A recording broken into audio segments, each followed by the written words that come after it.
자기 미남의 얼굴을 보는 것을 자기가 이제 항상 하나의 소일거리로 삼고 있는 거죠. 근데 그분을 보고 참 미모를 가꾸고 항상 그러고 거리에 이렇게 다니고 이렇게 하는 모습을. 근데 남에게 보여주는 자신의 모습을 가꾸었잖아요. 보통 우리가 거울이라는 게 다 그렇지 않습니까? 옛날에는 자기 얼굴 보고 싶어서 거울을 찾았는데 요즘에는 남에게 보여줄 자기 얼굴을 만들기 위해서 그걸 보잖아요. 화장도 그렇게 하고, 그죠? 이번에 자기 자신은 놔두고 자기 자신을 과시하기 위해서 우리가 거울하고 화장품 많이 사용하고 막 가꾸고 하는 거잖아요. 옷을 입는 것도 마찬가지예요. 근데 어느 날 하루는 무엇이냐? 자기 자신의 참된 모습이 무엇인가 의심이 바짝 일어나는 거죠. 그래서 이 거울에 비친 모습은 자기의 가짜 얼굴인데 내 진짜 얼굴이 어디 있을까 의심을 느낀 거죠. 그래서 진짜 얼굴을 찾아서 돌아다니는 이야기가 있어요.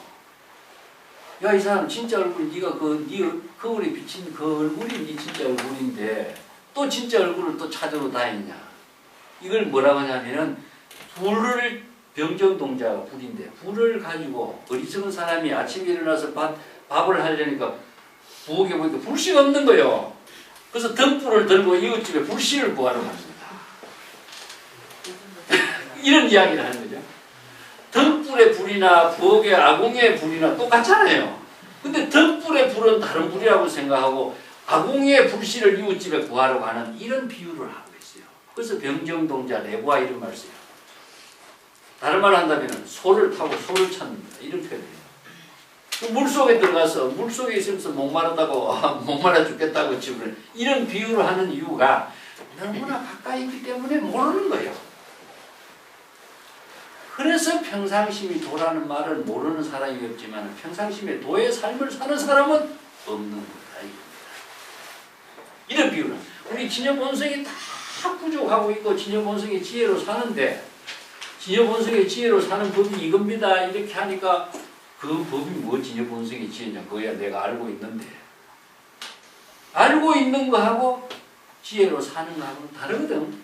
근데 알고 있는 것을 착각하고 있는 이게 바로 중생이 전도몽상 착각 속에서 벗어나지 못하기 때문에 그 법을 찾아서 외부로 향하는 거예요. 그래서 유명한 그 비구니 오도송이 있죠. 왜? 봄을 찾아서 농두산 꼭대기까지 집신이 다닳도록 돌아다녀봤지만 봄을 못 찾았다.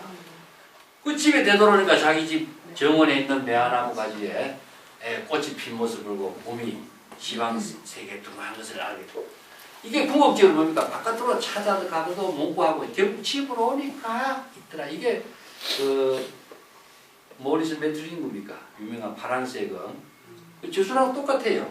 예. 이게 아무리 외부를 향해서 찾아 나와도 이것은 찾을 수 없는 것인데 이 사람이 그 자기 집에 있고 자기 본래에 작용하고 있는 법이 그 도라고 하는 사실을 하는 그 고통을 거치고 난 뒤에 비로소 자각하는 겁니다. 왜? 너무 가까이 있기 때문에 스스로 불신을 갖고 있습니다. 불신. 그래서 병은 어디 있느냐? 진여의 법을 알지 못하는 무지와 진여의 법을 확신을 갖지 않는 불신에서부터 이루어지는 거예요. 그래서 이것을 극복하게 하는 힘이 무엇이냐? 신심입니다. 신심을 가지라 그렇게 해도 신심을 갖기 어려운 거예요. 그만큼 자기 자신이 확신을 갖는 것, 자등록의 세계를 이룬다는 것은요, 자기 스스로의 말만 듣고서 이루어지는 거 아니에요. 철저하게 그 확신을 가질 때 이루어집니다. 그래서 신심 청정 적생실상, 신심이 청정하게 확고히 마련되었을 적에 제법실상의 지혜가 정립합니다. 이 사람은 그렇게 함으로 해서 성취 제일 희유 공덕, 제일 희유한 공덕을 성취하게 된 사실을 알 수가 있다. 여기서 공덕은 나왔죠? 바로 신심에 의해서 공덕이 이루어집니다. 진여의 법에 의해서 지혜로 작용할 때 공덕이 이루어집니다. 이 한 구절만 해도요, 여기서 지금 이야기하는 구절이 다 나왔어요. 그렇죠? 진여법에 의해서, 신심에 의해서 공덕을 이루는 법이 다 나와요. 이 한 구절에 다 나와요. 그냥 경제를 쭉 읽어 넘어간다면 그냥 지나가지만은 자기가 그 확신을 만드는 그 힘은 안 생깁니다. 그래서 요 한 구절을 딱 적어놓고 철저하게 깊이 있게 사유를 했어요. 오늘 내가 칠판에 적어준 걸하고 요 지금 요 구절하고 같이 맞춰서 놓고 한번 사유를 해보세요. 똑같습니다. 자, 그 법의 책에서는 바로 신실청정은 진공이요. 적생실상은 묘유입니다. 왜 이것이 진공묘유로서 이 법을 이렇게 경전해서 설하고 있는가 한번 진역법으로서 사유하고 정리하면서 확인합니다. 이게 참선 공부예요. 참선 공부를 이렇게 해야 됩니다. 진공묘유가 되지 않으면 참선이 아닙니다. 내 생각으로 참선하는 걸 참선이라고 착각한 참선 아닙니다. 진여산매가 되지 않은 것은 사유가 아닙니다. 예. 자, 요 한 구절이 오늘 칠판에 적은 구절하고 똑같습니다. 그래서 카드 정리로 한번 해보세요. 세존이시여 시실상자 즉시 비상이여 시고열의 즉 설명실상이다. 여기서 실상이다, 진여다, 공덕이다 이야기했지만은 실상이라고 하는 고정된 실체가 존재하는 건 아니다. 방편분문으로 실상이라고 말을 했지만은 실상은 어디에서 이루어지냐? 진여의 지혜가 작용, 본성이 작용하는 것이 실상인 것이다. 그래서 생명활동이 실상인 겁니다.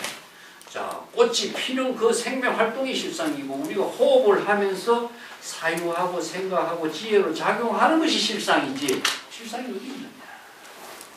그 실상이라는 것이 존재한다고 생각한다는 착각이다. 진여라고 하는 것이 존재하거나 부처가 존재한다고 생각하는 것은 착각이다. 부득이 그 방편의 언어로 이야기했을 뿐이지 실상은 실상으로 존재하는 실체는 없다.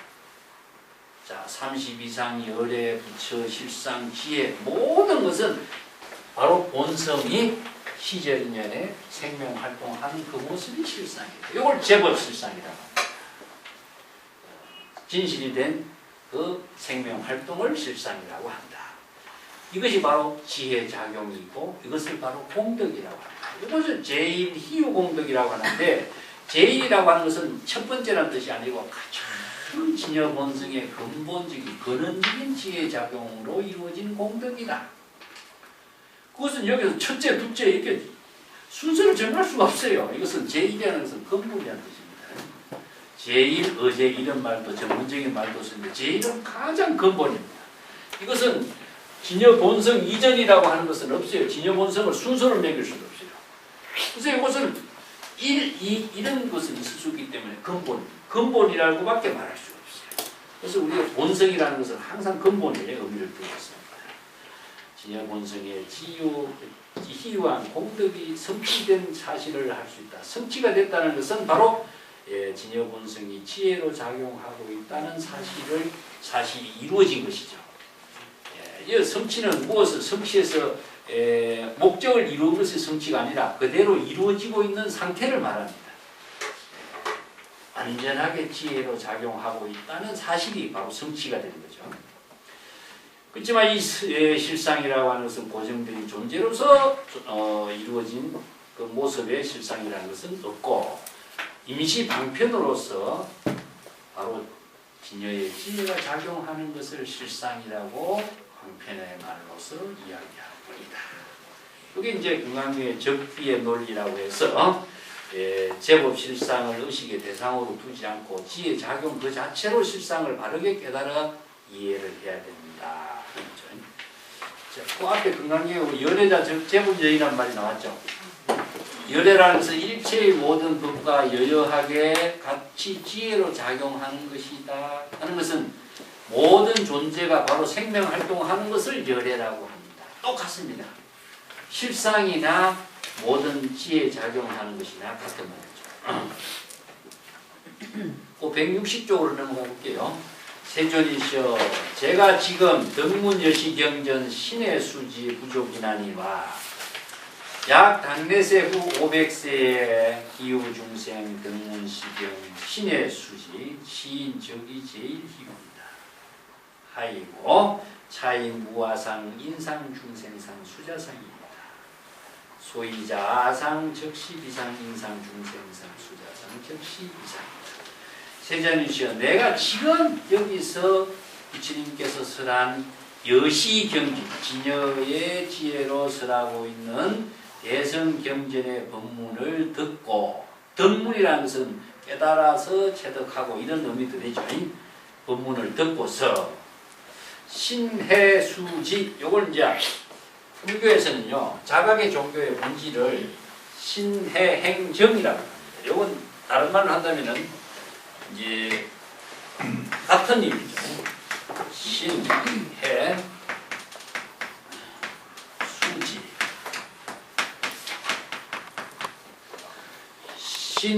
요건 신심이죠.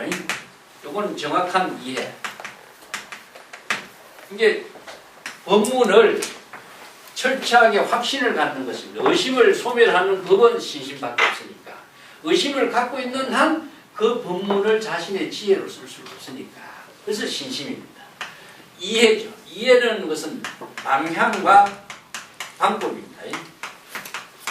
항상 불법 수행의 이해라고 하는 것은 방향과 방법을 철저하게 정확하게 해야 정법이 돼요. 그래서 정법으로 불법을 바르게 이해하지 않는 한 자신이 사법이 돼요. 방향은 뭡니까? 숲에서 집으로, 중생심에서 불심으로, 진여본성으로, 방법은 자각으로. 요거 말고는 없어요. 그래서 항상 바른 신심, 바른 이해로. 요게 수지는 무엇이냐? 요게 자각을 해서 자기 스스로의 능력을 부족하는 겁니다. 다른 말로 한다면 신해, 행정 이렇게. 이걸 이제 다른 말로서는 요 행정이라고 합니다. 신해, 행정. 요걸 네 가지. 신해, 행정. 행은 무엇이냐? 수행과 깨달음이죠. 요걸 건강기에서는 요걸 수지는 거예요. 철저하게 신심을 가지고 정확한 방향과 방법으로서 자신이 수행을 하고 깨달음을 정득하도록 했을 때에 여기에서 가능성의 불성이 우리들이 각자의 북성을 부족하고 있는 것이 가능성의 불성이 신의 행정을 거쳐서 부처로서의 능력을 부족합니다. 그래서 가능성에서 능력으로 전환시키는 것은 무엇이냐 하면은 신의 행정이라고 하는 것에서 이루어져요. 이 때문에 이것을 순서에 의해서 이루어지느냐, 이거 순서라고 하는 것은 형식인 겁니다. 형식에 불과해요. 이게 한마디로 한다면 철저한 신심과 자각. 여기서는 뭡니까? 신신청정하고 적생실상하고, 그죠? 다른 말로 하면 진공요율. 이것을 이제 방편으로서 다양하게 설명을 하기 때니까 신해행정이라고도 하고, 여기서 신해수지라고도 표현하고, 신신청정이라고도 표현하고, 적생실상이라고도 표현하고, 내용의 방편의 언어는 다양하지만 법의 체계에서는 전부 다 자각으로서만 이루어져요. 외부의 힘에 의해서는 이루어지지 않습니다. 이게 바로 정법을 제시하는 거죠. 그래서 신해수지. 내가 바로 부처의 법문을 듣고 대성의 법문의 깨달음을 이루는 것은, 신의 수지하는 것은 어려운 일이 아닙니다. 부족이난이라는 것은 어렵다고 할 수 없습니다. 자, 이 난이라고 하는 글자는 어려움인데, 어렵고 어렵다 하지만 어려움이라고 하는 것은 불가능은 아니죠. 네? 자, 가능과 불가능이라고 하는 것은 불가능을 가능으로 만드는 것을 어려움이라고 해요. 근데 원력이라고 하는 것 자체는 무엇이냐면 어려운 불가능을 가능으로 만드는 힘을 원력이라고. 어려움이라고 하는 것을 다른 말로 한다면요, 쉽게 이룬다고 한다면 그것은 자신의 지혜를 쓸 수가 없어요. 보통 사람들이 뭐 쉽게 이루려고 하거든요. 쉽게 이루는 것은 쓸모가 없습니다. 그렇기 때문에 난이라는 말이 그렇지. 어려움이라고 하는 것을 통해서 자기 자신이 큰 지혜를 쓸 수 있는 힘을 철저하게 가는. 예를 들어서 우리가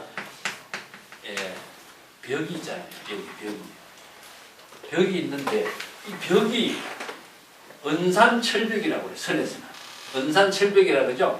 딱 막혀버린 거예요. 눈앞에 캄캄하게 막혀서 이거 막 방향도 없고 길도 잃어버리고 어떻게 해야 될지 모르는 것을 은산철벽이라고 해요. 은으로 만들어진 산이고 철로 만들어진 벽이라는 뜻입니다. 이걸 은산철벽이라고 해요. 이 사람의 힘으로서는 뚫고 못 나가는 것이죠. 그래서 사량분별은 은산철벽이지만은 지혜로서는 은산철벽을 녹이는 힘이 나오는 거라. 그래서 이 은산철벽을 뚫고 나가야만이 이 벽을 뚫고 나가야 되는데 뚫지 못하면 뭡니까? 이 벽 속에서 갇혀 있는 거죠, 우리가.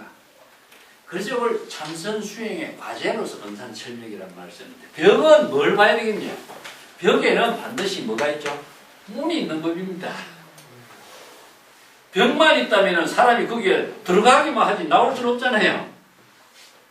벽에는 반드시 문이 있어요. 그렇기 때문에 이 문이 무엇이냐? 방향과 방법이라는 것입니다. 자기 생각으로서는 이 벽 속에 갇혀져 있지만은 문이라고 하는 것은 방향과 방법이라는 것은 법이에요. 법에 의거할 때는 이 문이 나오게 돼 있어요.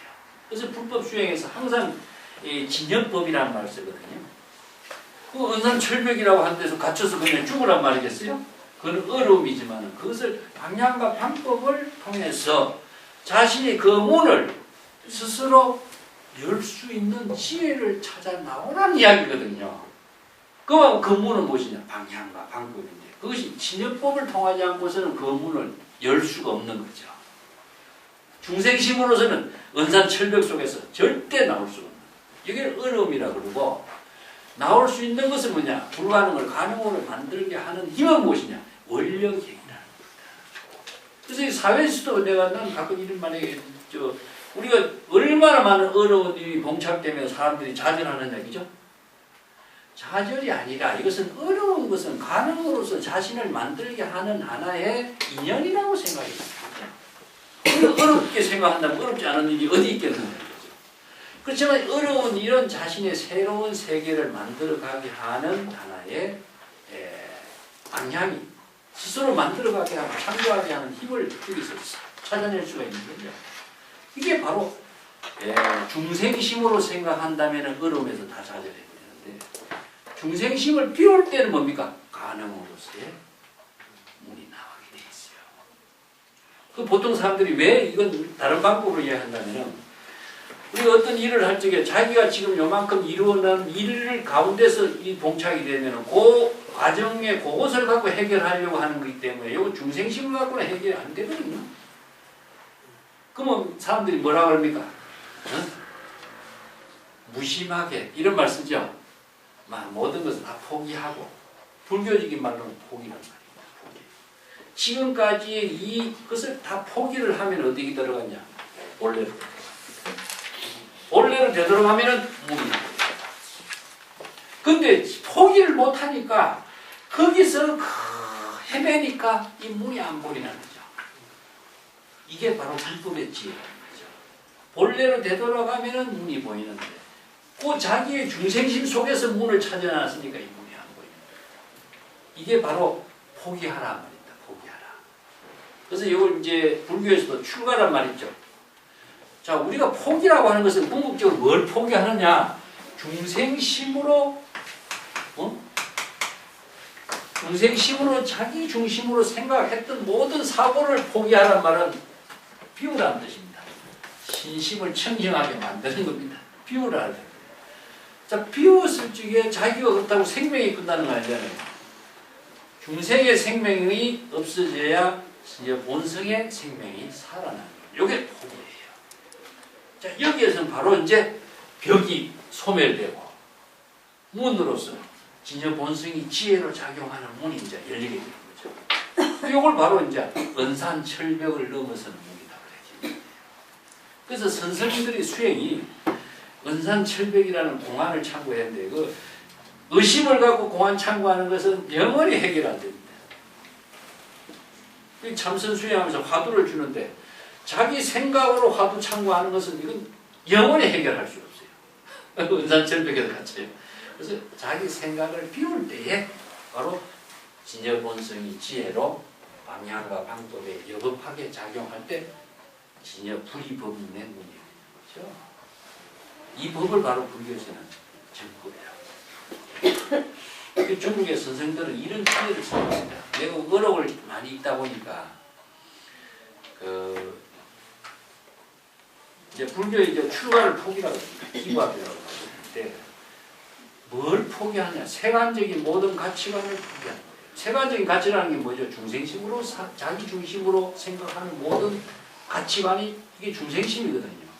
중생심을 포기해야만이 자신의 진여 본성의 지혜가 생명으로 작용하는데 이 중생심으로 작용을 포기를 못하니까 진여 본성의 지혜 작용이 생명으로 작용하게 못하게 합니다. 그걸 불교에서는 출가라고 했습니다. 그 출가란 말을 영어로서 지금 The Great Renouncement*라든가 이런 말 써요. 위대한 포기다 이런 말 쓰죠. 위대한 포기를 해야 자신이 중생심의 모든 생명을 죽이고 진여 본성의 지혜의 작용을 해요. 이걸 실상이라고 하고 정토왕생이라고 합니다. 왕생. 정토왕생도 여기서 나와요. 왕생이라는 것이 다른 것이 아니고 그래서 내가 이 법문을 수지하고 깨달아 체득하는 것은 어려운 일이 아닙니다. 내가 바로 여법학의 지혜로 정법으로서 바로 깨달아 체득할 수가 있습니다. 수보리가 이제 부처님께 법문을 듣고서 앞에 신심청정 적생실상의 경지를 이루었으니까 내가 이 법문을 깨달아 체득하는 것은 어려운 일이 아니었습니다. 그렇지만은 당내세 후 500세 미래에 한 부처님 돌아가시고 난 뒤 정법이 소멸된 500년 이후에 만약에 어떤 중생이 이 건강경의 법문을 듣고 수지 독송한다면 이 사람은 정말 위대한 희유한 공덕을 이루는 깨달음을 이룰 사람입니다. 왜 그러냐? 바로 정법을 바로 전해 듣는 거하고 한 시대가 많이 지나면 지날수록 뭡니까? 바로 신심이 약해지거든요. 그래서 신심이 약해지는 시대에 신심을 가지고 정법을 깨달아 체득하는 사람은 정말 대단한. 이 건강경이 뭡니까? 바로 열애가 입적한 이 시 이후 500년이 지난 시대에 이런 시대에 맞춰서 이 시대에 이런 법문을 이해하고 깨달아 체득한 사람은 정말 대단한 정법을 이루는 사람이다. 이런 의미와 여기서 내포되어 있는 걸 볼 수가 있죠. 그래서 제2희유는 바로 안욕따라 삼약삼보리요 열애가 되는 것이요 적생실상의 경지를 이루는 것이요 희유는 전부 다 지금까지 중생심으로서는 사량분별해서 이해할 수 없는 세계죠. 바로 부처의 지혜로서 보살도의 삶으로 이루어지는 깨달음의 세계를 이루는 것을 희유는 왜냐하면 이 사람은 아상인상 중생상이 없기 때문인 것입니다. 즉 아상인상 중생상을 다 비운 것이 뭐죠? 바로 신심이죠. 신심청정의 세계는 아상인상 중생상이 다 비워진 경지예요. 그렇기 때문에 적생실상 바로 진여의 지혜로 이루어지는 깨달음을 이루는 사람이고 바로 제2희유의 경지를 이루는 사람입니다. 왜냐하면 아상인상 중생상이라고 하는 것은 사실상 고정된 아상인상 중생상이라는 실체가 있는 건 아니다. 자아의식에 의해서 아상인상 중생상이 있을 뿐이라는 거죠. 아상은 자아의식이죠. 그래서 이러한 아상인상 중생상이 비워진 경지가 바로 신심이 청정한 세계예요. 신심이 청정했을 때에 바로 실상 진여의 지혜가 여하고 여실하게 작용하고 있는 그 모습을 실상이라고 합니다. 실상은 다른 말로 한다면 부처의 지혜가 법신, 보신, 화신도로 작용하는 것을 실상이라고 해요. 열애가 된 경지가 실상인 겁니다. 이거 제법 실상입니다. 우리가 이제 법화경에서 제법 실상이라고 한다면 산나만상의 모든 만물이 다 시절인연에 생명활동하고 있는 모습을 제법 실상이라고 하거든요. 봄에 꽃이 피고 물이 흐르고 달이 피고 하는 것이 다 무엇이냐? 외부의 힘을 받지 않고 자연 그대로의 모든 존재가 자체적으로 생명활동하고 있는 모습을 실상이라고 합니다. 그렇기 때문에 제법 실상의 세계는 바로 부처 열애의 경지입니다. 그런 경지를 이룬 사람이다. 그래서 아상인상 중생상 모든 것이 다 비워진 경지고 또 아상인상 중생상이라는 것은 고정된 실체가 있는 것은 아니다. 그 뒷구절에 유명한 것이 162페이지에 하이고 이 일체재상 경명재불이여 이 말입니다. 일체의 모든 아상인상 중생상 자의식이라든가 모든 상을 여인 것을 이름하여 재불이라고 한다. 이런 말이에요. 재불이란 말 우리가 삼세재불과 급재불이란 말이 나왔죠. 앞에서 일체재불, 급재불이란 말이 나오고 있죠. 몇 페이지에 나오는가요?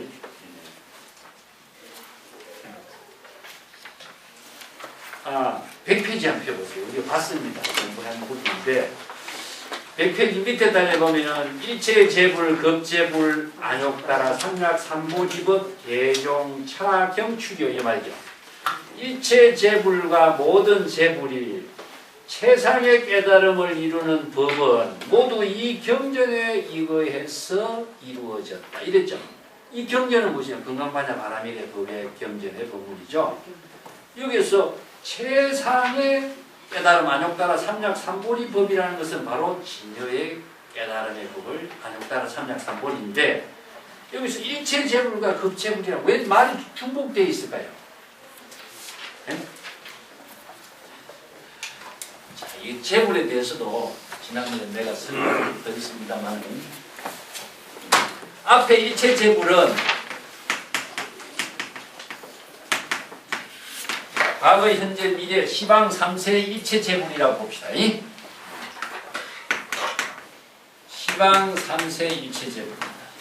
시방이라는 것은 공간적으로 말한 것이고 3세라는 것은 시간적으로 말한 것입니다. 그것은 과거, 현재, 미래의 공간, 시공을 초월해서 모든 존재를 일체 재불이라고 합니다. 그래서 일체 재불이라는 것은 모든 아상인상, 중생상을 여인 것을 재불이라고 그랬죠. 그래서 일체라고 하는 말을 여기서는 시방 3세로 보고 뒤에 재불은 뭡니까? 일체의 모든 상을 여인 것을 재불이라고 한다 그랬죠. 일체 상을 여인다는 것은 아상으로부터 시작해서 인상이라든가 중생상 이 상을 여인 것이 재불인데 왜 그런 복수로 표현했는가?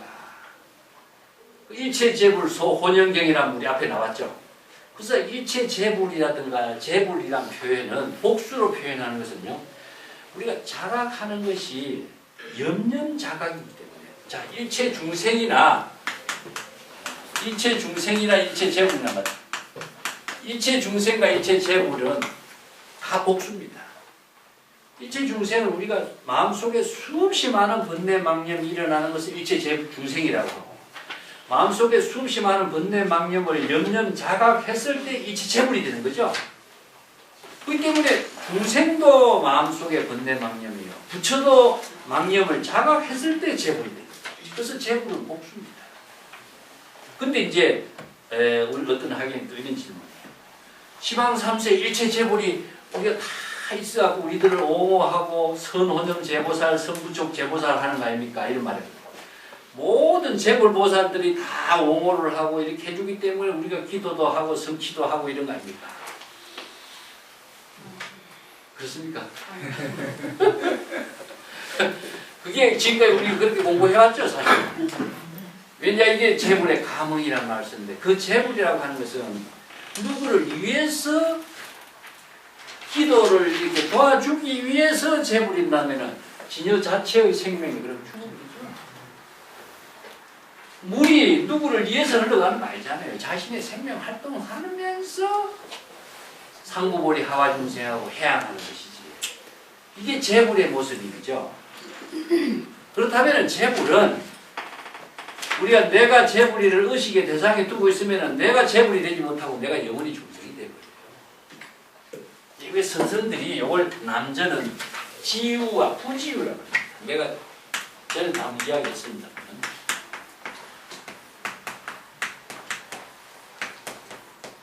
지유라고 하는 것은 존재가 있다는 사실을 아는 거지요. 한문으로 쓰면 어렵습니다. 어록에 나오는 거죠. 유명한 남전의 법문인데 이건 뭐냐면 의식의 대상의 존재가 있다는 겁니다. 존재가 있기 때문에 그래서 일체 재불이 시방 3세 일체 재불이 존재하지 않겠느냐. 그 존재한다는 것은 궁극적으로 누가 존재하죠? 내가 지금 의식하고 있는 겁니다. 내가 시방 3세 일체 재불이 존재하고 있지 않겠느냐 하는 것은 자기 의식 속에 존재하고 있는 거거든요. 그러면 자기 의식 속에 존재하면 나는 무엇입니까? 바로 중생이에요. 시방 3세의 모든 재불이 각자가 하고 있는 것은 사실이지만 그것을 내가 의식으로 대상으로 이해하고 있으면 나는 영원히 중생이 돼요. 그럼 부지유는 뭐죠? 응? 시방삼세 일체재불이 각자 생명활동으로서 하고 있지만은 그러한 사실을 내가 의식으로 대상으로 두지 않았을 적에는 내가 뭔가? 나는 부처가 돼요. 나도 그런 지혜로 작용하고 있는 모습. 이게 이체의 모든 상을 여인 것을 재불이라고 한다. 만약에 시방삼세 일체재불이 존재한다는 의식을 상을 갖고 있으면 뭐죠? 중생입니다. 시방삼세 일체재불이 각기 생명활동을 하고 있다는 사실을 의식하지 않을 때는 내가 재불이다. 자, 이걸 남자는 지유와 부지유라는 이 논리로 설명을 해요. 이게 논리적으로 표현하는 말이 경전에서 하는 말은 이렇게 어렵지만은 중국 선생들은 얼마나 쉽게 이야기합니까? 한마디로. 자, 요 지유는 이게 이제 남자는 어떻게 했냐?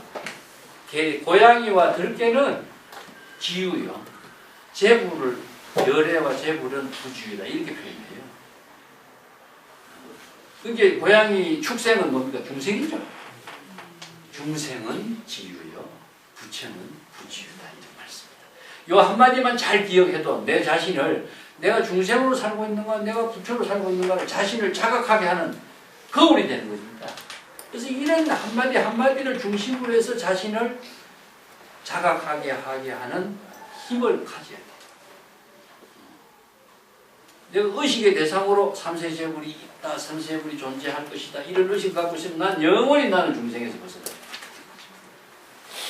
자, 여기 아까도 얘기했지만 진여자성은 자연법으로 이루어진다. 외부의 힘을 갖고서 작용하는 거예요. 외부의 힘이라는 게 무엇이겠어요? 어디 있겠어요? 자기 의식 속에 있습니다. 이게 보통 사람들이 의존형이 되거든요. 불교는 철저하게 이게 무수의 불처럼 홀로 가는 자립행위고 자각행위고 외부의 힘을 의존한다면 벌써 중생이에요. 그 힘을 만드는 것이 뭐냐? 신심이다. 이 신심이라는 한마디를 우리가 글자대로 그냥 내 생각대로 우리가 신심을 이해했죠. 그런 이것은 전혀 도움이 안 됩니다. 그래서 여법하게 정법으로 신해 수지를 할 수 있는 힘을 스스로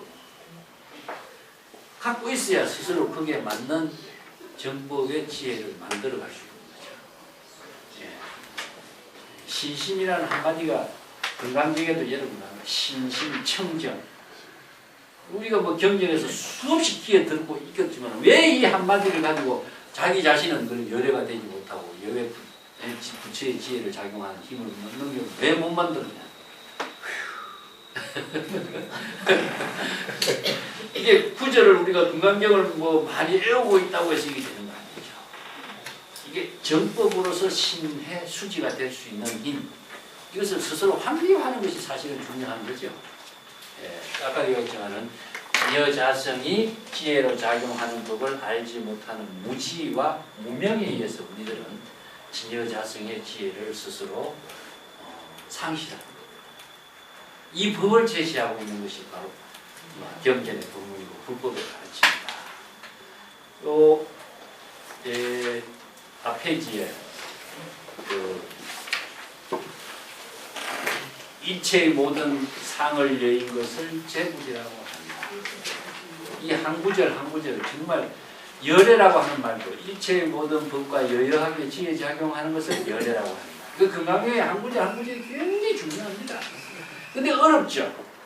어려운 것은 우리가 여법하게 이 경전의 법문을 이해하지 못하고 사유하는 법을 체득하지 못했기 때문에 애매하게 알고 애매하게 넘어가니까 아무리 금강경을 많이 읽어도 그 금강경의 법문을 자신의 지혜로 전향하게 만드는 힘을 쓰지를 못합니다. 재불이 어디에서 계셔서 재불이 옹호해 주시고 재불이 부재해 주고 이 기대감만을 갖고 있으니까 영원히 자신이 열애가 되고 부처가 되는 능력은 실행할 수 없는 거죠.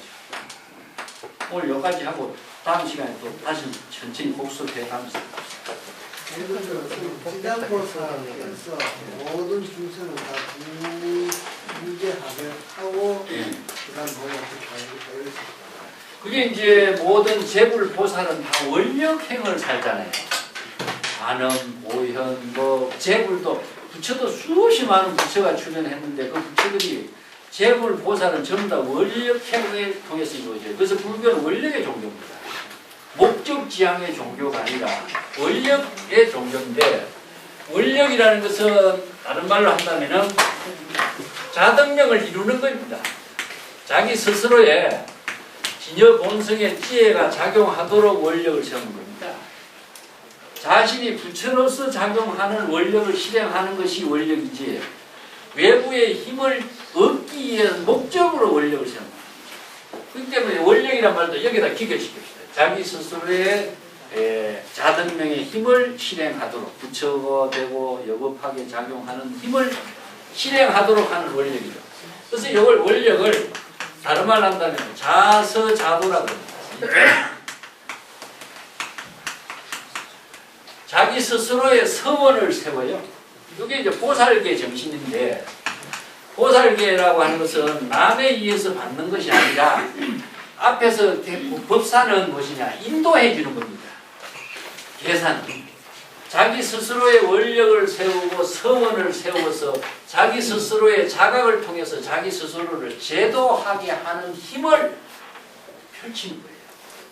이게 이거 수계 법사는 무엇이냐 하면 자기 스스로의 원력을 세워서 진여자성의 서원으로 진여자성의 깨달음을 이루도록 원력을 세우게 하는 그 방향과 방법과 인연을 만들어주는 사람을 계사라고 해요. 그렇게 계를 받는다라고 하는 것은 뭡니까? 받고 하는 그런 존재가 아니잖아요. 자기 스스로 수지하는 것을 받는다 그래요. 이걸 수지라고 해요. 수지. 그래서 자석이라고 해요. 자기 스스로 서원을 세우는 원력의 힘에 의해서 자기 스스로를 중생심에서 부처의 지혜로 제도하는 겁니다. 제도하는 겁니다. 자기 스스로를 제도해, 서원에 의해서 자기 스스로를 자각적으로 제도하는 힘을 만들어내는 것을 원력이에요. 그 원력은 자기 스스로에 죽어있는 중생의 작용을, 중생심을 부처의 지혜로 작용하게 하는 힘을 스스로 만드는 것을 원력이에요. 그렇기 때문에 원력이나 자서자도나 이런 말들, 불교의 모든 언어들이요, 전부 다 자각을 통해서. 보살, 지장보살 그 말씀 속에 가만히 있으면 땡이 돌것 같잖아. 그러니까요. 그게 이제 의존의 행위죠. 그게 이제 우리들이 그 뭡니까? 항상 나약한 자신은 내가 스스로 중생을 만든다고 생각해요. 중생으로 만들어도 구해줄 사람 아무도 없는데, 이게 그거보다는 내가 스스로 자립형으로 사는 힘을 스스로 만들어낸다. 이것을 항상 신심을 만들어요. 근데 모든 불보살은요, 모든 보살은 원력에 의해 가지고 시대, 어느 시대에 어떤 역할을 하는 원력을 세우고, 어떠한 장소에 불국토를 실현하는 역할을 어떻게 하고, 자신의 상구보리 하와이 중생의 보살도의 삶을 어떻게 회항하는 그 지혜로 발현해서 회항할 것인가. 이 원력이 세 가지가 들어있어요. 그래서 이제 서가모니 부처님은 사바세계의 중생을 다 구제하는 원력을 세우고, 사바세계라는 무대를 중심으로 해서 사바세계 중생을 원력을 세워서 다 깨달음을 이루게 하는 원력을 세우죠. 아미타불은 서방 극락국토를 중심으로 해서 국토, 무량수, 무량광의 지혜를 작용하는 원력을 세웁니다. 관세음보살은 일체의 모든 중생이 소리를 들음으로써 깨달음을 이루게 하는 원력을 또 세우죠. 이게 모든 불보살은 이런 원력을 세워요. 그래서 시간, 공간, 원력, 국토 이 세 가지가 함께 있는 거죠. 우리도 그렇잖아요. 다른 말 한다면은 직업 여기에 자기 일 이 세 가지. 직업은 바로 여기 시간이고, 여기라는 것은 지금 우리가 국토, 공간이고, 일은 뭐죠? 지혜로 작용하는 원력이죠. 중국 선생들은 뭘 이걸 한마디로 따지면 지금 여기 자기 일, 한마디로 좀 수처작주. 그렇죠? 전부 다 이 원력행을 통해서 이루어지고 있는 지혜를 표현한 말들.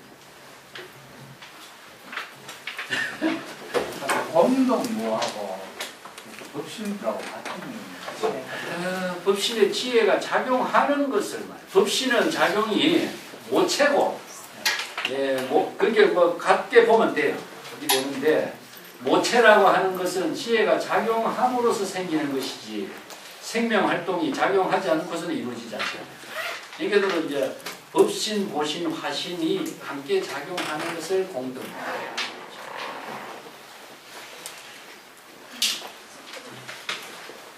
이게 우리가 잘 알고 있는 언어지만은 잘 알고 있다고 생각하지 말아요. 그것을 다시 한번 진여라고 하는 법을 중심으로 해서 정리를, 사유를 항상 다시 해요.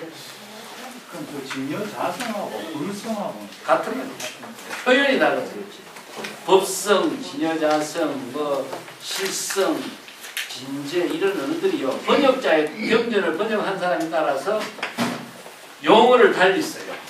그다음에 법화경, 금강경, 화엄경, 유마경 수없이 많은 경전에 말이 다르잖아요. 그 불성이란 말은 열반경에서만 불성이란 말을 써요. 다른 데서는 안 씁니다. 그래서 불성이란 말이 중국 사람들에게 가장 친근감 있게 많이 쓰여지죠. 진여, 자성, 불성, 법성, 실성, 진성 수없이 많은 언어들을 써요. 같은 말. 자, 오늘 마칩시다. 수고했습니다. 감사합니다.